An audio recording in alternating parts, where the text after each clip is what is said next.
जब इनके बाबूजी की सरकार थी बिहार में, तब पूरे टेन्योर को देखिएगा कि 6 लाख नौकरी दिया उन्होंने। ठीक है, चरवाहा विद्यालय खुलवाया कि जाके बकरी चरा के आइए, अब फिर विद्यालय में पढ़िए, अब फिर भैंस चरा के आइए, फिर पढ़िए, फिर गाय चरा के आइए। आज 22 घंटे गाँव में बिजली रहती है। तो ये बदलाव आया है।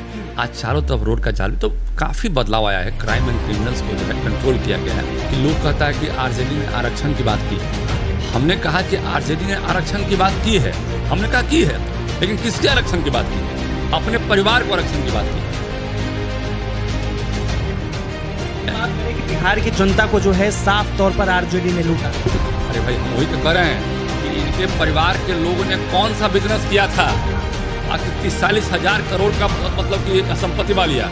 योगी जी है, योगी जी का कौन बेटा बेटी है जो उनका उत्तराधिकारी बनने के लिए बेचैन है? हमारे यहाँ नरेंद्र मोदी है, कौन बेटा बेटी है जो उनका उत्तराधिकारी बनने के लिए बेचैन है? सीएम। देखिए, सीएम के रूप में तो पार्टी तय करती है, और पार्टी ने तय किया है कि नीतीश कुमार हमारे सीएम रहेंगे। पार्टी ने तो हमने कहा है ना भाई।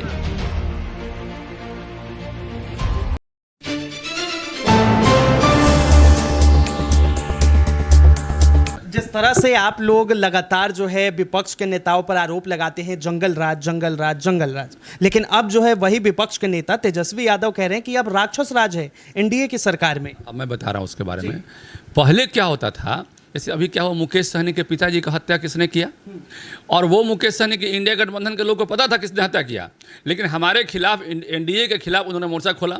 8 घंटे में कातिल का पता लगाया, सारा सीसीटीवी फुटेज से लेकर सारा चीज़ को, और 8 घंटे में कातिल का पता लगा बता दिया गया कि कौन मुस्लिम समाज के लोग थे जिन्होंने यहाँ हत्या किया, किसने साजिश रची, किसने करवाया, सब पता लग गया।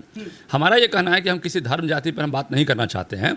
हमारा ये कहना है कि पहले जो अपराध होते थे और आज जो अपराध होते हैं, पहले और आज में अंतर इतना हो गया है कि पहले अपराधियों का जो है पता लगता था कई महीनों के बाद, और फिर वो जब उनको जेल भेजने की बारी आती थी तो वहाँ पर पुलिस पर प्रेशर था, पुलिस पर एक प्रेशर था कि देख लो, अपना आदमी थोड़ा देख लेना है बढ़िया से।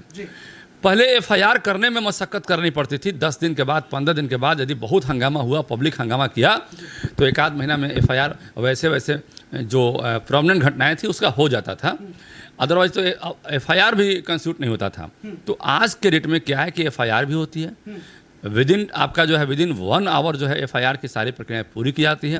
अब तो उससे भी बेहतर हो गया, ऑनलाइन हो गया। अब तो 0 एफआईआर का सिस्टम हो गया। अपराधी जो है बच नहीं सकते हैं।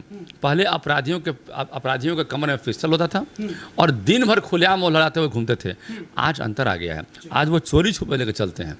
पहले अपराधी 47 दिन में लेकर घूमते थे, आज वो चोरी छुपे लेकर 47 जो है रखते हैं। कहीं नदी में गाड़ देते हैं, कहीं जो है मतलब कहीं ज़मीन में गाड़ के, कहीं खोता में। तो इस तरह से तो डर हो गया है, मॉडल बदल गया है, अपराध का मॉडल बदल गया है। अपराधी डरते हैं कि हम मारेंगे तो हम भी मारा जाएंगे, हमको छुपना पड़ेगा। और पहले मारने के बाद अपराधी जो है किडनैपिंग के बाद जो है खुलेआम घूमते थे। तो अंतर आ गया है, इसलिए आपको समझ, राक्षस राज नहीं है जी। ये जो है आदिकाल से भी देखिएगा, इतिहास पढ़िएगा, तो उस वक्त भी घटनाएं होती थी। ऐसा नहीं कि घटना नहीं थी, लेकिन घटनाओं का स्वरूप जो है जघन्य नहीं होता था। इंडिया गठबंधन के राज में, आरजेडी के राज में गठबंधन जो स्वरूप था अपराध का, वो जघन्य था। आज वो स्वरूप नहीं है, तो दोनों में अंतर आ गया है। अच्छा सर, एक सवाल और है। तेजस्वी यादव ने आप ही लोगों के ऊपर कटाक्ष किया है, कह रहे हैं कि बिहार के लोगों का पलायन नहीं रुक रहा है, बिहार में बेरोजगारी बढ़ती जा रही है और सरकार इस पे भी चुप्पी साधी हुई है। देखिए, ऐसा है कि जब इनके बाबूजी की सरकार थी बिहार में, तब पूरे टेन्योर को देखिएगा कि 6 लाख नौकरी दिया उन्होंने। ठीक है, और ये कहते थे कि बिहार में एक लालू बा, अब बिहार में लालू के बाद एक आरजेडी बा, अब बिहार में एक बाद कुछ हो नहीं खे, अब तू का कर रोजगार लेके जाए खेती करो। तो इस तरह के उनके स्टेटमेंट चलते रहते थे। बिहार में इन लोगों ने क्या किया, एजुकेशन सिस्टम को ख़त्म करने का काम किया। बिहार में इन लोगों ने क्या किया कि एक चरवाहा विद्यालय खुलवाया कि जाके बकरी चरा के आइए, अब फिर विद्यालय में पढ़िए, अब फिर भैंस चरा के आइए, फिर पढ़िए, फिर गाय चरा के आइए, फिर पढ़िए, फिर जाइए। तो जब मर्जी करे आगे पढ़ लीजिए, और जब मर्जी करे जाके चल जाइए भैंस आने के लिए। तो इन लोगों का एजुकेशन का मॉडल यही था। ये लोग चाहते थे कि भाई बिहार के लोग नहीं पढ़ें, और आज बिहार के लोग पढ़ रहे हैं। आप बता दें कि नवंबर 2005 में हमारी सरकार बनी थी एनडीए की, और उसके बाद क्या हुआ कि हमने देखा कि भाई 30 से 40% स्कूलों में ताला बंद थे। कारण ये था कि लंबे समय से इन लोगों ने स्कूलों में शिक्षकों की बहाली नहीं की थी। आनंद फानंद में बिहार सरकार ने, एनडीए ने शिक्षकों की बहाली की और सारा ताला खुलवाया। बोला नहीं, जब तक हमारे स्कूल में बच्चे नहीं पढ़ेंगे तब तक हमारा बिहार का भविष्य नहीं बदलेगा। हम बिहार को आगे ले जाना चाहते हैं। एक समय था कि जब 4000 करोड़ भी दिल्ली से पैसा आता था तो वो खर्च नहीं कर पाते थे। आप जान लीजिए कि जब बिहार का अंतिम बजट इन्होंने, इंडिया गठबंधन ने, जब जो आरजेडी के लोगों ने अंतिम बजट पेश किया तो 23,449 करोड़ का बजट पेश किया और पैसा ये खर्च नहीं कर पाते। 4-5 हज़ार करोड़ भी रुपया खर्च नहीं करते थे। आप रोड का बजट जान लीजिए, रोड में मेंटेनेंस का बजट 150 करोड़ था और नया रोड बनाने का बजट था 50 करोड़ रुपया। मतलब ये नई रोड को बनाना नहीं चाहते थे, मेंटेनेंस के नाम पर लूट का धंधा खोले हुए थे। अलकतरा घोटाला का आप नाम सुने होंगे। तो ये मेंटेनेंस के नाम पर पैसा लूट होता था। आज देखिए, अब पहले क्या था, 1 किलोमीटर रोड कहीं बन गया जिला में तो पूरा देश में चर्चा का विषय होता था कि आरजेडी ने 1 किलोमीटर रोड फलाना प्रखंड में, फलाना जिला में, फलाना पंचायत में बना दिया है और उसका मीडिया में छपता था। आज तो पता ही नहीं चलता है कि किस गली में रोड नहीं है। जहाँ जाते हैं वहाँ सब जगह रोड ही रोड दिखता है। ये अंतर आया है, बदलाव आया है, ये विकास का मॉडल बदला है। पहले क्या था, जब बिजली आती थी एक दिन में किसी भी समय तो घर के लोग बड़ा उल्लास में आ जाते थे, बड़ा खुश होते थे। पहले अरे बिजली आ गलो, बिजली आ गलो, बिजली आ गलो, जल्दी से बैटरी चार्ज कर ले, जल्दी से जाके आटा पिसवा कर ले आओ, अब खनवा कैसे बनता हो, जल्दी से ले आओ जो। तो 1 घंटा के अंदर में ही मतलब वो सारा आटा पिसवाने से लेकर मोबाइल चार्ज करने से लेकर बैटरी चार्ज, सारा वो प्रक्रिया चाहते थे कर लें। आज क्या कोई पूछता है? आज 22 घंटे गांव में बिजली रहती है। तो ये बदलाव आया है। आज चारों तरफ रोड का जाल, तो काफ़ी बदलाव आया है। क्राइम एंड क्रिमिनल्स को जो है कंट्रोल किया गया है। कई क्रिमिनल्स को अंडर, पहले क्या था कि पहले क्रिमिनल्स जो है खुलेआम घूमते थे। आज क्या क्रिमिनल्स की हिम्मत नहीं है खुलेआम घूमने की। अपराध कर लिए तो भागे फिरेंगे, वो घर पे नहीं रहेंगे।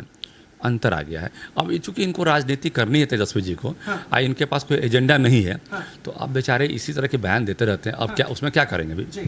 अच्छा सर, एक आखिरी सवाल, क्या बिहार में जो है आरजेडी ने परिवारवाद किया है? और कांग्रेस, जिस तरह से कांग्रेस के ऊपर भी आरोप लगते हैं परिवारवाद का, तो दोनों इंडिया अलायंस के ही पार्टी हैं, तो क्या कहेंगे, क्या सच में परिवारवाद हुआ और उन्होंने जो है सिर्फ अपने परिवार को ही आगे बढ़ाया?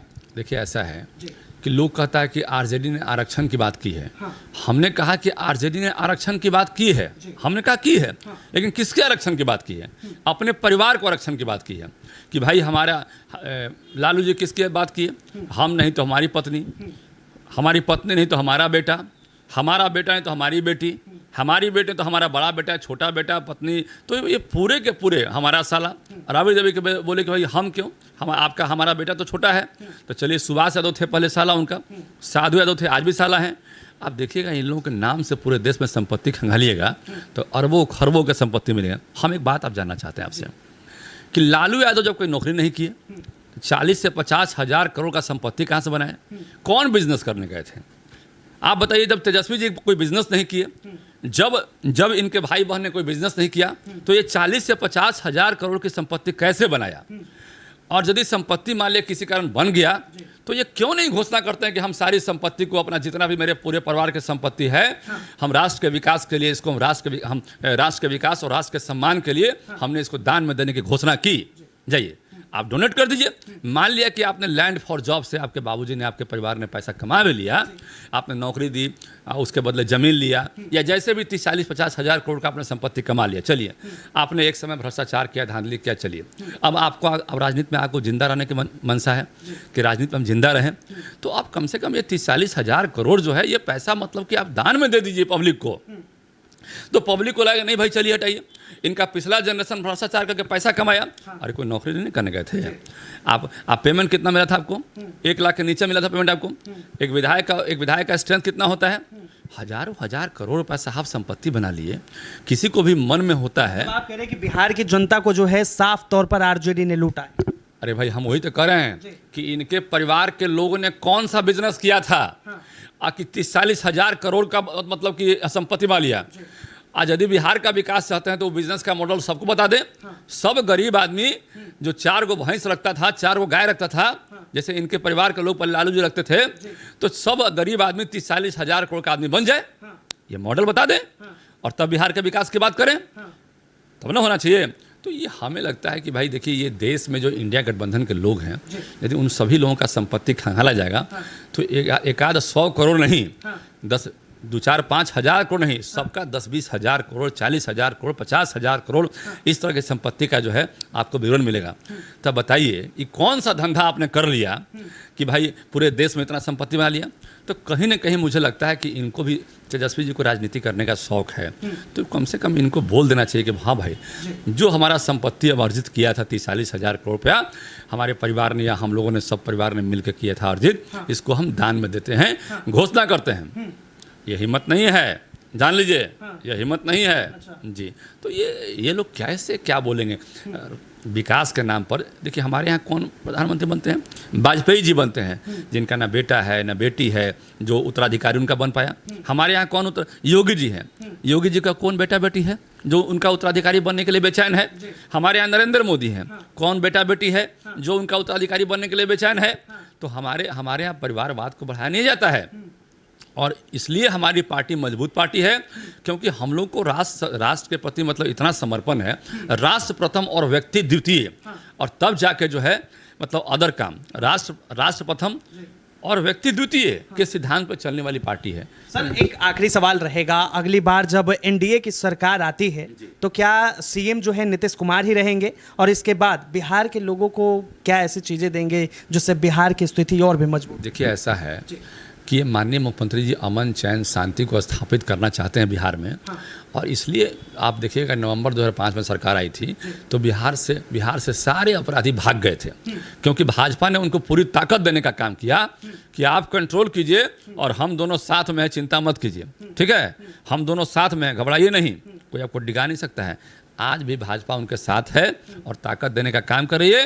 क्यों ताकत देने का काम कर रही है? कि आज भी उनके मन में है कि हम बिहार का विकास करें, तो निश्चित रूप से ये पार्टी हमारी तय करती है कि बिहार के विकास में जिन लोगों का भी मतलब योगदान मिलेगा, हम उसका योगदान लेंगे और आगे विकास होगा।